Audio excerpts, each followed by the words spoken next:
Start to sail along these ocean waves. Nobody knows how to find us. It's turning out to be a perfect day. I just wanna leave our normal lives behind us. So let's get lost out here. No one else out here. Assalamualaikum warahmatullahi wabarakatuh. Halo semuanya, perkenalkan nama saya Rima Aditya Dewi dari kelas 1D Akuntansi Manajemen Politeknik Negeri Malang, absen 21. Pada kesempatan kali ini saya akan membagikan hasil dari proyek akhir semester pengantar bisnis saya yang berjudul Sistem Informasi Pemasaran, Sistem Informasi Manajemen, dan Sistem Informasi Akuntansi. Nah, selanjutnya langsung saja kita membahas subbab yang pertama, yaitu Sistem Informasi Pemasaran. Apa sih itu sistem informasi pemasaran?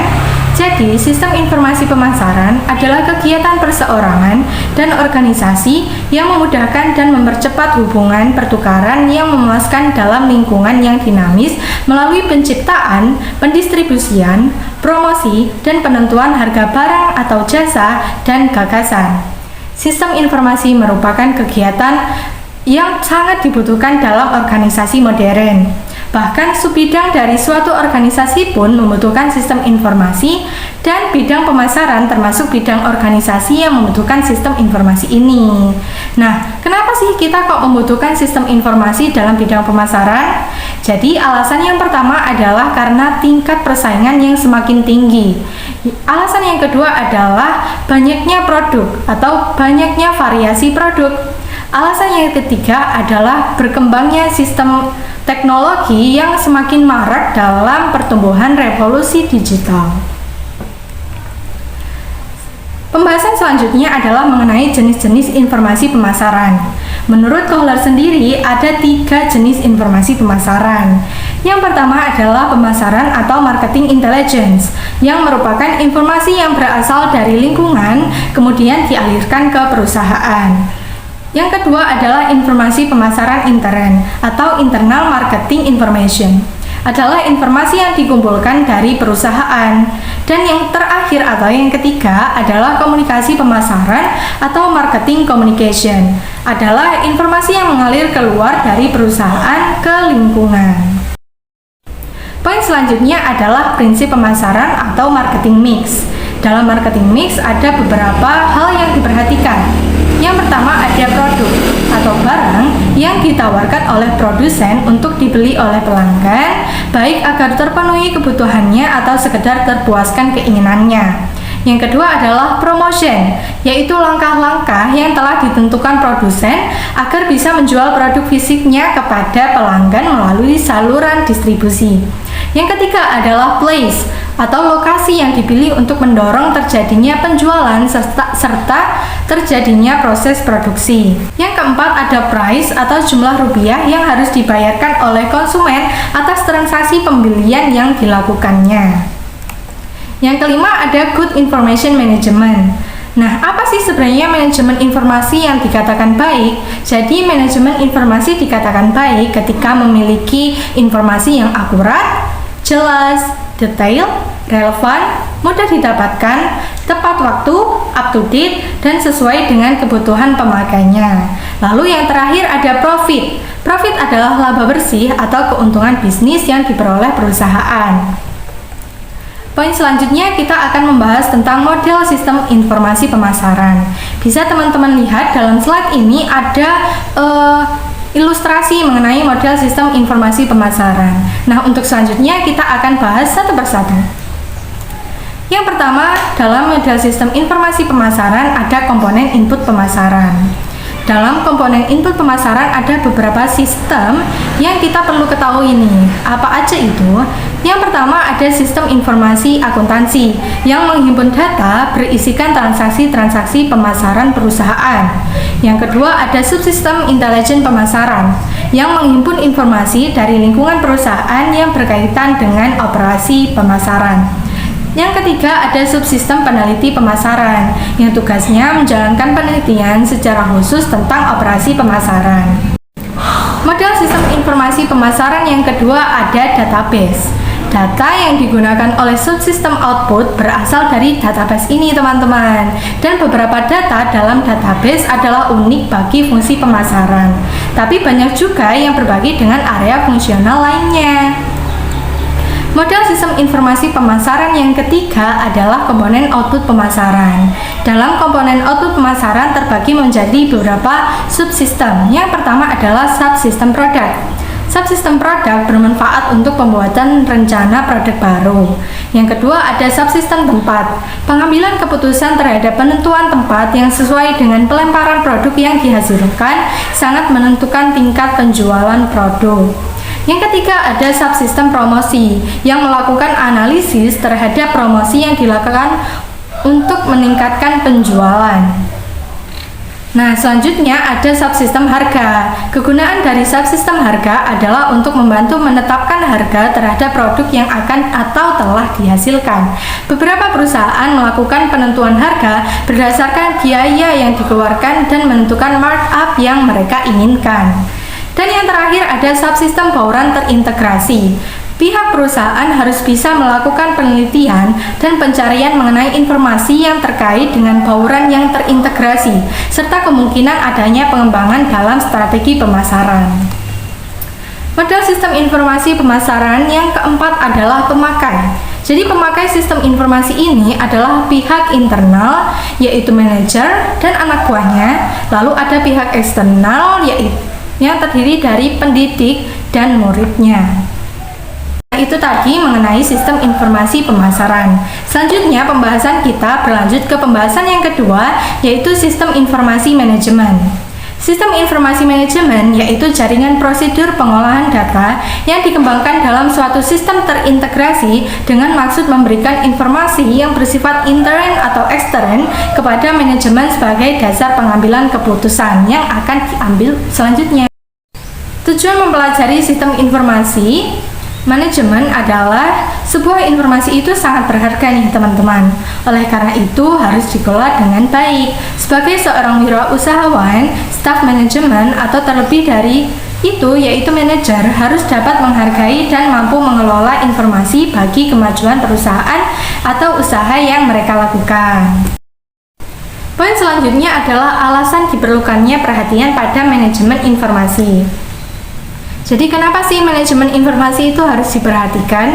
Alasan yang pertama adalah kompleksitas kegiatan bisnis yang meningkat, dimulai dari pengaruh ekonomi internasional, persaingan dunia, kompleksitas teknologi yang semakin meningkat, batas waktu yang singkat, dan kendala-kendala sosial lainnya. Alasan yang kedua adalah kemampuan komputer yang semakin baik. Kemampuan komputer yang semakin baik akan membuat pemakai semakin tahu bagaimana mendaya gunakan komputer untuk membantu atau meringankan pekerjaannya.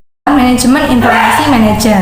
Manajer ini mengelola 5 jenis sumber daya yang dimulai dari manusianya atau pekerjanya, lalu material atau bahan-bahan yang dipakai dalam proses produksi, mesinnya, uangnya, dan informasi.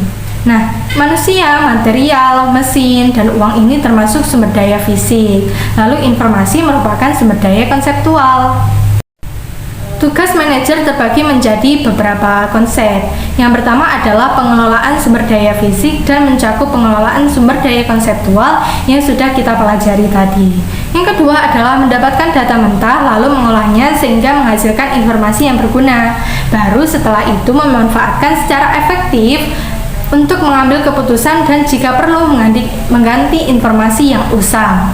Yang ketiga adalah seluruh kegiatan tersebut yaitu dimulai dari memperoleh informasi, menggunakan seefektif mungkin, dan membuangnya di saat yang tepat disebut manajemen informasi.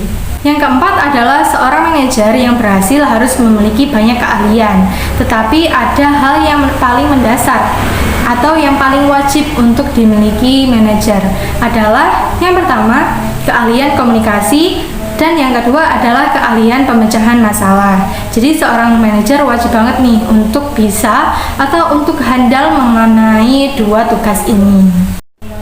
Poin yang selanjutnya adalah para spesialisasi informasi atau pihak-pihak yang terkait sistem informasi manajemen. Jadi pemakainya dimulai dari pengelola database. Yang kedua adalah analis saham. Yang ketiga adalah spesialis jaringan. Nah, Untuk analisa saham ini ada beberapa rangkaian pemakai ya, dimulai dari programmer, operator, dan operator utama. Lalu kita akan move on ke pembahasan kita subbab selanjutnya, yaitu subbab 3 adalah sistem informasi akuntansi. Sistem informasi akuntansi adalah suatu komponen organisasi yang mengumpulkan, menghasilkan, mengklasifikasikan, mengolah, menganalisa, dan mengkomunikasikan informasi finansial dan pengambilan keputusan yang relevan kepada pihak luar perusahaan dan pihak internal. Pihak luar perusahaan yaitu kantor pajak, investor, dan kreditor. Lalu kalau pihak intern ini adalah pihak manajemen perusahaan. 3 fungsi penting sistem informasi akuntansi dalam organisasi. Yang pertama, menghimpunkan atau mengumpulkan dan menyimpan data tentang aktivitas-aktivitas yang dilaksanakan oleh organisasi agar pihak manajemen pegawai dan pihak luar yang berkepentingan dapat meninjau ulang hal-hal yang telah terjadi. Yang kedua adalah mengubah data menjadi informasi yang berguna bagi pihak manajemen untuk membuat keputusan dalam aktivitas perencanaan, pelaksanaan, dan pengawasan. Yang terakhir yaitu menyediakan pengendalian yang memadai untuk menjaga aset-aset organisasi termasuk data organisasi untuk memastikan bahwa data tersebut tersedia saat dibutuhkan, akurat, dan handal. Karakteristik sistem informasi akuntansi. Yang pertama adalah karakteristik SIA keuangan. Untuk memenuhi kebutuhan informasi, pihak ekstern perusahaan lebih menitik beratkan pada informasi peristiwa keuangan pada masa lampau. Pengolahan informasi akuntansi pada keseluruhan prinsip-prinsip yang berlaku umum. Pengolahan informasi keuangan pada keseluruhan organisasi perusahaan. Lalu karakteristik SIA dalam manajemen adalah pemakai informasi pihak intern perusahaan untuk menilai efisiensi dan efektivitas, lebih berorientasi untuk perencanaan pada masa yang akan datang. Pengolahan informasi tidak perlu berdasarkan prinsip akuntansi yang berlaku secara umum atau standar. Lalu yang terakhir adalah titik berat informasi pada departementalisasi organisasi perusahaan. Poin selanjutnya adalah 5 komponen SIA. Yang pertama ada orang-orang yang mengoperasikan sistem dan melaksanakan berbagai fungsi. Yang kedua ada prosedur baik manual maupun yang terotomatisasi. Yang ketiga ada data tentang proses-proses bisnis organisasi. Yang keempat ada software yang digunakan untuk memproses data.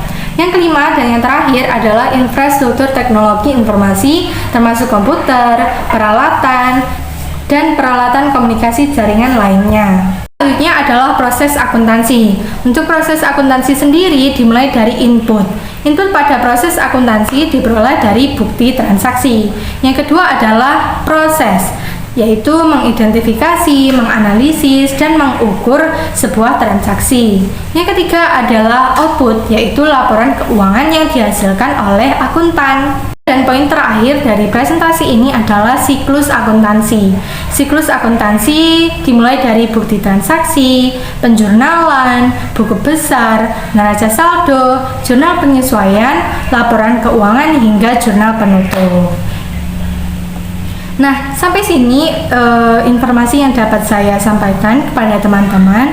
Semoga informasi yang saya sampaikan dapat bermanfaat dan apabila ada salah kata mohon dimaafkan. Sekian dari saya, Rima Aditya Dewi, pamit undur diri. Wassalamualaikum warahmatullahi wabarakatuh.